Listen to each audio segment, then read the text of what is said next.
Doctor, engineer, lawyer ಆಗದಿದ್ದರೆ ಏನಾಯಿತು? ಯಾವುದೇ ಪರಿಸ್ಥಿತಿಯಲ್ಲೂ ನೀವು ಈ ಒಂದು ಶಿಕ್ಷಣವನ್ನು ಪಡಿಬೋದು. ಅದು ಯಾವುದೆಂದರೆ MBA. ನಮಸ್ಕಾರ ಸ್ನೇಹಿತರೆ, ನಿಮಗೆಲ್ಲರಿಗೂ ಇನ್ನೊಮ್ಮೆ ಸ್ವಾಗತ ನಿಮಗೆ ನಿಮ್ಮ ಚಾನೆಲ್ ಕ್ವಿಕ್ ಸಪೋರ್ಟ್ಗೆ. ಇವತ್ತಿನ ನಮ್ಮ ಸಬ್ಜೆಕ್ಟ್ ಯಾವುದೆಂದರೆ ಅದು MBA. ನಿಮ್ಮ ಗ್ರ್ಯಾಜುಯೇಷನ್ ಕಂಪ್ಲೀಟ್ ಮಾಡಿದರೆ ಮುಂದೆ ಕಲೀಲಿಕ್ಕೆ ಬಯಸಿದರೆ ನಿಮಗೆ ಮುಖ್ಯವಾಗಿ MBA ಬಗ್ಗೆ ತಿಳಿದುಕೊಳ್ಳಲೇಬೇಕು. MBA ಅಂದರೆ ಏನು?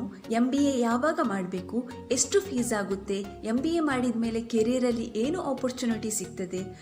ಇದರ ಎಲ್ಲದರ ಬಗ್ಗೆ ಇವತ್ತಿನ ಈ ವಿಡಿಯೋದಲ್ಲಿ ನೋಡುವ. ಬನ್ನಿ ಮೊದಲಿಗೆ MBA ಅಂದರೆ ಏನು ನೋಡುವ.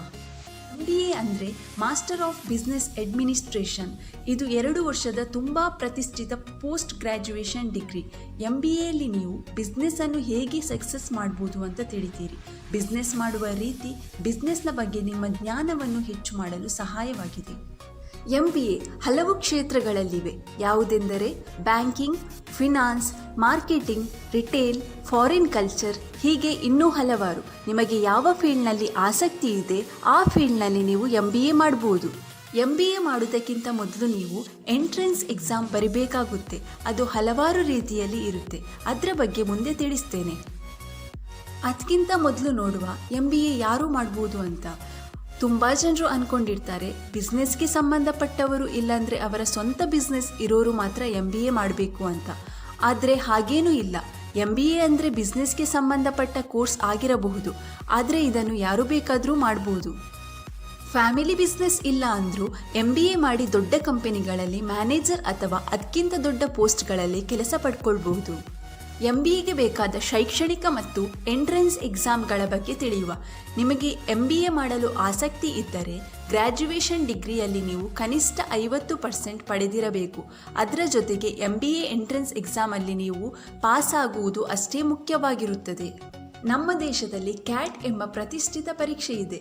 ಅದರಿಂದ ನೀವು MBA ಕಾಲೇಜಲ್ಲಿ ಅಡ್ಮಿಷನ್ ಮಾಡಿಕೊಳ್ಬೋದು.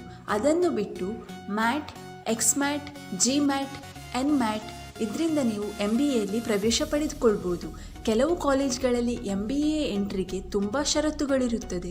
1 ಅಥವಾ 2 ವರ್ಷ ಯಾವುದಾದರೂ ಕಂಪನಿಯಲ್ಲಿ ವರ್ಕ್ ಎಕ್ಸ್ಪೀರಿಯನ್ಸ್ ಇದೆಯಾ ಅಂತಲೂ ಕೇಳ್ತಾರೆ.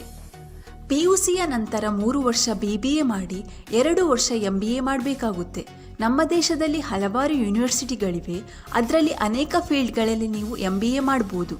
ಅದರಲ್ಲಿ ಕೆಲವು ಇಂಪಾರ್ಟೆಂಟ್ ಫೀಲ್ಡ್ ಯಾವುದೆಂದರೆ HR, ಹ್ಯೂಮನ್ ರಿಸೋರ್ಸ್, ಬ್ಯಾಂಕಿಂಗ್. ಬ್ಯಾಂಕಲ್ಲಿ ನಿಮಗೆ ಒಳ್ಳೆಯ ಕೆಲಸ ಮಾಡಲು ಆಸಕ್ತಿ ಇದ್ದರೆ ಇದು ನಿಮಗೆ ಒಂದು ಒಳ್ಳೆಯ ಆಪ್ಷನ್ ಆಗಬಹುದು. ಫಿನಾನ್ಸ್, ಬ್ಯಾಂಕಿನ ಹಾಗೆ ಹಲವು ವರ್ಷಗಳಿಂದ ಫಿನಾನ್ಸ್ನ ಮಾರ್ಕೆಟ್ ತುಂಬ ದೊಡ್ಡದಾಗಿದೆ. ಇದಕ್ಕೂ MBA ಮಾಡುವುದು ಅಗತ್ಯವಾಗಿರುತ್ತದೆ. IT, information technology. ಈ ಕ್ಷೇತ್ರದಲ್ಲಿ ನೀವು IT ಪ್ರಪಂಚದ ಬಗ್ಗೆ ಕಲಿತೀರಿ. ಮಾರ್ಕೆಟಿಂಗ್, ಈ ಕ್ಷೇತ್ರದಲ್ಲಿ ಕೆಲಸ ಮಾಡುವುದರಿಂದ ತುಂಬ ಸಂಭಾವನೆ ಇದೆ. ನಿಮ್ಮನ್ನು ನೀವು ಪ್ರಭಾವಿತ ಮಾಡಿಕೊಳ್ಳಲು ಈ ಕ್ಷೇತ್ರವನ್ನು ಆಯ್ಕೆ ಮಾಡುವುದು ಸೂಕ್ತವಾಗಿರುತ್ತದೆ. MBA ಎಲ್ಲಿ ಮಾಡುವುದು ಅಂತ ನೋಡುವುದಾದರೆ ಇಂಡಿಯನ್ ಇನ್ಸ್ಟಿಟ್ಯೂಟ್ ಆಫ್ ಮ್ಯಾನೇಜ್ಮೆಂಟ್. ದೇಶದಲ್ಲಿ IIM ಬೆಂಗಳೂರು, ಇಂದೋರ್, ಅಹಮದಾಬಾದ್, ಕೋಲ್ಕತ್ತಾ ಮತ್ತು ಲಕ್ನೋದಲ್ಲಿ ಇದೆ. ಈ ಕಾಲೇಜ್ಗಳು MBAಗೆ ಬೆಸ್ಟ್ ಆಗಿದೆ. ಈ ಕಾಲೇಜಲ್ಲಿ ಅಡ್ಮಿಷನ್ ಮಾಡಿಕೊಳ್ಳುವುದು ಅಷ್ಟು ಸುಲಭವಾಗಿರುವುದಿಲ್ಲ. ಅದಕ್ಕಾಗಿ ನೀವು ತುಂಬ ಪರಿಶ್ರಮ ಪಡಬೇಕಾಗುತ್ತದೆ. IIM ಅನ್ನು ಹೊರತುಪಡಿಸಿ ಇನ್ನೂ ಹಲವಾರು ಯೂನಿವರ್ಸಿಟಿಗಳಿವೆ. ಅಲ್ಲಿ ನೀವು MBA ಮಾಡಬಹುದು. ಈ ಎಲ್ಲ ವಿವರಗಳನ್ನು ನೋಡಿದ ನಂತರವೂ ನಿಮ್ಮ ಮನಸ್ಸಲ್ಲಿ ಹಲವಾರು ಸವಾಲುಗಳಿರಬಹುದು. ಬನ್ನಿ ಆ ಸವಾಲುಗಳ ಬಗ್ಗೆ ತಿಳಿದುಕೊಳ್ಳುವ. MBAಗೆ ಫೀಸ್ ಎಷ್ಟಿರಬಹುದು? 1 ಲಕ್ಷದಿಂದ ಶುರುವಾಗುತ್ತದೆ. ನೀವು ಯಾವ ಕಾಲೇಜನ್ನು ಆಯ್ಕೆ ಮಾಡುತ್ತೀರೋ ಆ ಕಾಲೇಜಿನ ಮೇಲೆ ಫೀಸನ್ನು ನಿರ್ಧರಿಸಲಾಗುತ್ತದೆ. MBAಗೆ ಎಷ್ಟು ವರ್ಷ ಬೇಕಾಗುತ್ತೆ? MBAಯಲ್ಲಿ 4 ಸೆಮಿಸ್ಟರ್ಗಳಿರುತ್ತದೆ. 6 ತಿಂಗಳಿಗೆ 1 ಸೆಮಿಸ್ಟರ್ ಇರ್ತದೆ. MBA 2 ವರ್ಷದ ಪೋಸ್ಟ್ ಗ್ರ್ಯಾಜುಯೇಷನ್ ಕೋರ್ಸ್ ಆಗಿದೆ. MBA ಮಾಡಿದ ನಂತರ ಸ್ಯಾಲ್ರಿ ಎಷ್ಟಿರ್ಬೋದು? ಇದರ ಉತ್ತರ ನಿಮ್ಮ ಕೆಲಸದ ಮೇಲೆ ಡಿಪೆಂಡ್ ಆಗಿರುತ್ತೆ. ಪ್ರತಿಷ್ಠಿತ ಕಂಪನಿಗಳಲ್ಲಿ ಒಳ್ಳೆಯ ಪೋಸ್ಟ್ಗಳು ಸಿಕ್ಕಿದ್ರೆ ನಿಮ್ಮ ಸ್ಯಾಲ್ರಿ ಅದಕ್ಕೆ ಅನುಗುಣವಾಗಿರುತ್ತದೆ. ಇದರ ಜೊತೆಗೆ ಇನ್ನೊಂದು ಮಾತು, ನಿಮಗೆ ನಿಮ್ಮ ಫ್ಯಾಷನ್ ಯಾವುದರಲ್ಲಿದೆ, ನಿಮಗೆ ಯಾವುದರ ಮೇಲೆ ಇಂಟ್ರೆಸ್ಟ್ ಇದೆ, ನಿಮ್ಮ ಸ್ಕಿಲ್ ಯಾವ ಕೆಲಸದ ಮೇಲೆ ಇದೆ ಎಂದು ತಿಳಿದಿದ್ದರೆ ಪ್ರಪಂಚದಲ್ಲಿ ಯಾವುದರ ಕಮ್ಮಿಯೂ ಆಗುವುದಿಲ್ಲ. ಭಾಷೆಯ ಭಯವು ನೀವು ಮುಂದೆ ಹೋಗುವುದನ್ನು ತಡೆಯಲಾಗುವುದಿಲ್ಲ. ಆದ್ದರಿಂದ ನಿಮ್ಮ ಫ್ಯಾಷನನ್ನು ಹುಡುಕಿ, ಜೊತೆಗೆ ಈ ವಿಡಿಯೋವನ್ನು ಶೇರ್ ಮಾಡಲು ಮರಿಬೇಡಿ. ಹೆಚ್ಚಿನ ಅಪ್ಡೇಟ್ಸ್ಗಾಗಿ ಸಬ್ಸ್ಕ್ರೈಬ್ ಮಾಡಿ, ಪಕ್ಕದಲ್ಲಿ ಇರುವ ಬೆಲ್ ಬಟನನ್ನು ಕ್ಲಿಕ್ ಮಾಡಿ. ಧನ್ಯವಾದಗಳು.